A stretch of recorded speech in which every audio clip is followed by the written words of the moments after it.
لوگوں کو ان کی خواہشوں کی چیزیں یعنی عورتیں اور بیٹے اور سونے اور چاندی کے بڑے بڑے ڈھیر اور نشان لگے ہوئے گھوڑے اور مویشی اور کھیتی بڑی زینت دار معلوم ہوتی ہیں، مگر یہ سب دنیا ہی کی زندگی کے سامان ہیں اور اللہ کے پاس بہت اچھا ٹھکانہ ہے۔ اے پیغمبر، ان سے کہو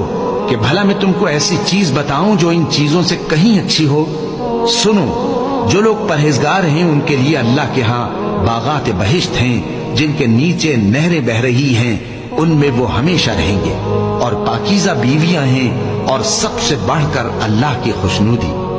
اور اللہ اپنے سب بندوں کو دیکھ رہا ہے جو اللہ سے التجا کرتے ہیں کہ اے پروردگار، ہم ایمان لے آئے سو ہم کو ہمارے گناہ معاف فرما اور ہم کو دوزخ کے عذاب سے محفوظ رکھ۔ یہ وہ لوگ ہیں جو مشکلات میں صبر کرتے اور سچ بولتے اور عبادت میں لگے رہتے